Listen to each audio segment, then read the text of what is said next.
Welcome everyone, I'm Elliot and today we are talking about notebooks. I have here with me the Dingbats Wildlife A5. This is the orange tiger version. It comes in multiple designs.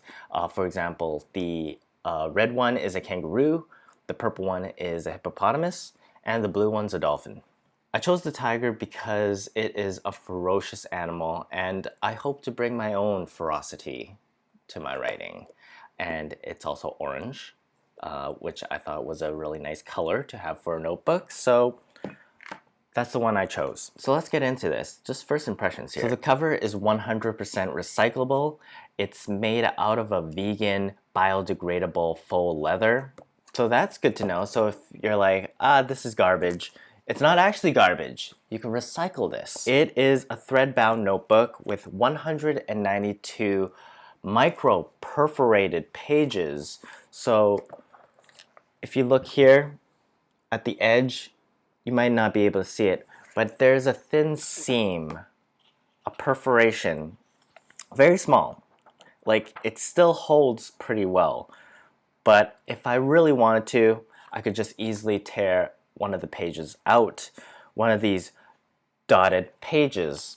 So that's just a nice option, I think. I don't imagine myself pulling pages out of this notebook. That's not how I'm gonna use this. But for other people, for yourself, if you're like using this as like an actual school notebook and you're jotting down notes or to pass notes around to your crush, this is a perfect notebook to get because you could just easily rip it out without destroying the rest of your book here. Notebook, journal, diary. So it comes with one of these bookmarks. I find these pretty useful. The Electrum 1917 notebook that I had two of them, and it was the first time having two of them, and I was like, this is actually really useful, especially when I was transcribing my work and also writing at the same time. It was good to have different parts of it bookmarked. It just saved, it saved probably like seconds, but every second counts, right? So this one only has one, which is fine. This is the wildlife collection. There's also the earth collection that Dingbat creates, and that one has two. So it's a more premium notebook. And this is nice. It comes with a pen holder right here. You can just squeeze one of these guys in, and then off you go. I wish I had somewhere to go with this. Maybe a museum or something. Maybe a field trip. If I was going off to a field trip, this would be a nice thing to have. Like, I'm off to school. And this will, if I was going to high school, this will be all I bring. I would take whatever homework sheet the teacher gives me. I'll just like shove it in here and then off I go. And just pen, paper, off to hang out with my crew. I think this would be a really nice one for school actually, if you're just bringing it on the go and you don't want to carry a lot of stuff and a notebook is all you have. This is great. If you don't want to carry a bag, having this pen is actually really helpful. Sometimes you put it in your pocket and you lose it. No one has time for that. If you're carrying a notebook, it's good to have like a pen strapped into it. I sometimes just throw it in there and just like squeeze it, and that kind of destroys the whole book. So what I'm saying is, I really like this feature, even though it looks kind of dorky, just like kind of hanging out like this. And also back here we have the expandable pockets with the Dingbats information sheet with me. What is this? For any complaints, please contact us. Okay, I'll deal with this later. So this is good. Just a little pouch for you to put your notes, any sort of things you collect during the course of the day, notes from your crush.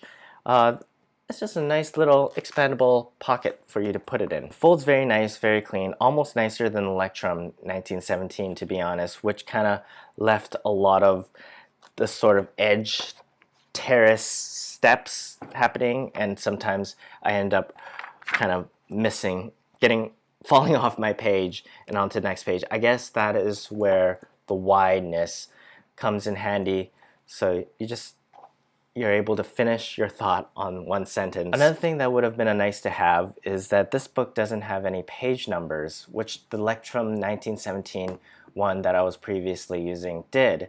It was actually really nice to have the page numbers because I could see how much I write from week to week just by looking at the pages and not having to really count.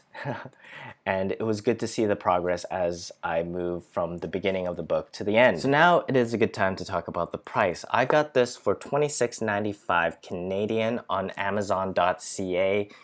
I believe you could get it for $19.95 American on Amazon.com. So in terms of price, it's very much comparable to Lectrum 1917 and Moleskine. It isn't so much of a cheaper option, more of an alternative.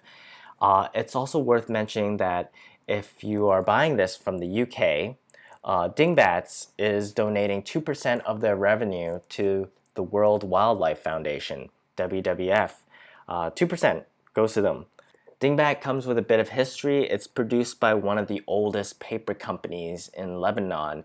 It started around the 1800s. So overall, I think this is a very nice notebook. It has all the standard features that one can expect from a notebook of this price. It has the elastic closer here. One thing that is worth mentioning is that it is actually quite wide.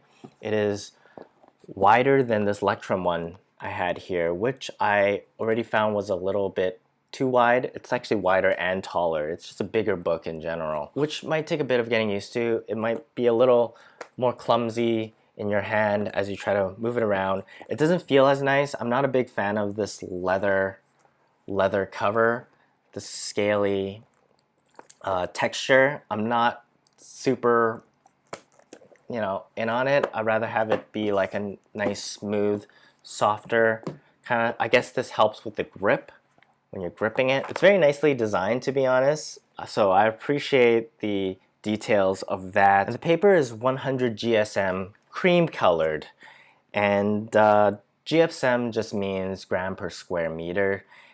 The Lectrum one that I have here is 80 GSM, so this is actually thicker. Between 60 to 100, it tends to be a good number. 80 is about standard, and anything around 160, that becomes like card. So that's a bit about the paper. Now let's jump right into the pen test, which is probably the most important part about reviewing a notebook.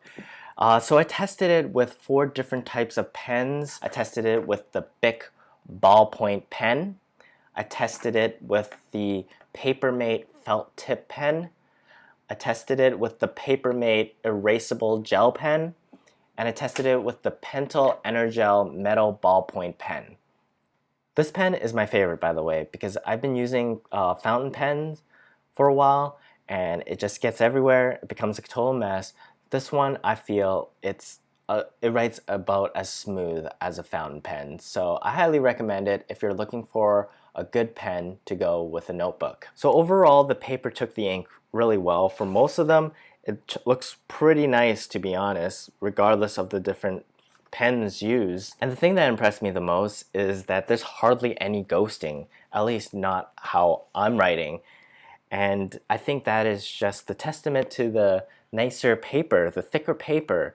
At some point it could be too thick, but this is perfect. To have it not go through, that's ideal. Overall, I think this is a very versatile notebook. I think it's great for students. I think it's great for people who are traveling, who are journaling, who are trying to keep notes, who are also unafraid to like rip things out and share things. So those are my thoughts on this Dingbats Wildlife A5 notebook.